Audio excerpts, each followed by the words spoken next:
Hello दोस्तों, मैं आपकी राधिका और हमारे चैनल पे आप सभी का बहुत बहुत स्वागत है। आज पितृपक्ष महीना चल रहा है, सभी को पता है। हमारे पितरों का इस समय चल रहा है, हम उनको कोटि कोटि प्रणाम करते हैं। और इसी क्वार मास में ही सब गया भी जाते हैं पितृपक्ष में, अपने पितरों को तारने के लिए, वहाँ उनका आशीर्वाद लेने के लिए। उस उपलक्ष्य में मैं एक प्यारा सा सोहर लेके आई हूँ, आप लोग सुनिए, आनंद लीजिए। तो देखिए, एक पत्नी अपने पति से कह रही है कि चलो गया करके आते हैं। तो पति देव कह रहे हैं कि वहाँ क्या चीज़ है, क्या करने जाओगी और क्या मिलेगा वहाँ पे, वहाँ कौन रहता है। तो देखो पत्नी बता रही है, गानों के माध्यम से सुने क्या क्या बता रही है, कैसे बता रही है, तो आप लोग सुनिए।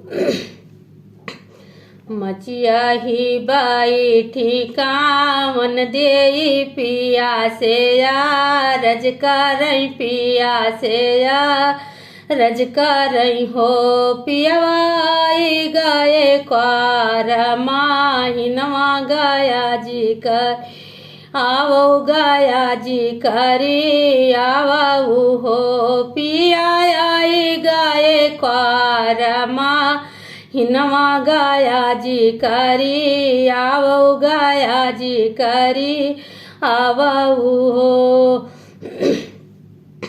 मचिया ही बाई ठिकावन दे पिया से या रज कर पिया से या रज कर हो पियाई गए क्वार हिनवा गया जी करी आवो गया जी करी आवो हो।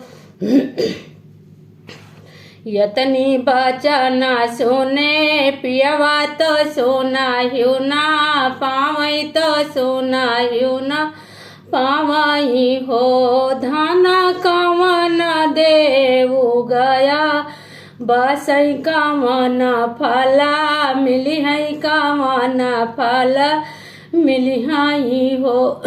धाना कवन देऊ गया बसई कवन फल मिली है कवन फला मिली है हो। यतनी बचन सुने पियवा तो सुना हिउ ना पावई तो सुना हिउ ना पावई हो। धाना कवन देऊ गया बसई कवन फला मिली है कवन फल मिली है हो। तो देखो पत्नी बता रही है, गंगा है पावन धाम पितर सब बस कर पितर सब बस कर हो। पियवा बंस दे तब बढ़ाई संपत्ति खूब दई है संपत्ति खूब दई है। पियवा बंस दे तब बढ़ाई संपत्ति फला दई है संपत्ति फला दई है हो। गंगा है पावन धाम पितर सब बस कर पितर सब बस कर हो। पियवा बांस दिया तब ढाई संपत्ति खूब दई है संपत्ति खूब दई है हो।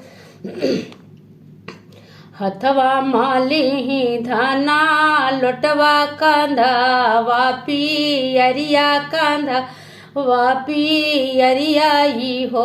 बहनी को छावा माली पीला चावल गया धामा चलई गया धाम चलई हो। बहनी को छावा माली पीला चावल गया धाम जाई गया धाम जाई हो।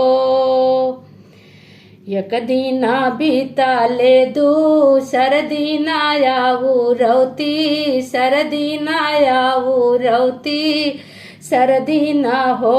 बहनी पहुँच गए गया जी के धमवा तो गया से या सिसलिए गया से या सिसली आई हो।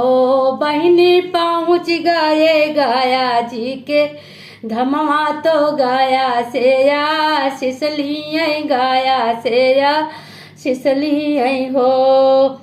एक दिन बीताले दूसर दिन आया वो रौती सरदी ना आया वो रौती सरदी ना हो। बहिनी पहुँच गए गाया जी के धमवा तो गाया से आशीष लिए बाबा से आशीष लिए हो। तो देखो गया बाबा क्या आशीष दे रहे हैं, सुनिए आप लोग। ममा के नैया तू हूँ बौरोई मिली आशा झपसोई मिली आशा झपसाऊ हो। बेटा दूबिया की नैया फैलो के वाड़ा जैसा फूलों के वाड़ा जैसा फूलऊ हो। बेटा दूबिया की नैया फैलो के वाड़ा जैसा फूलों के वाड़ा जैसा फूलऊ हो। मचिया ही बाई थी कावन दियाई पिया से या रज कर पिया से या रज कर रही हो।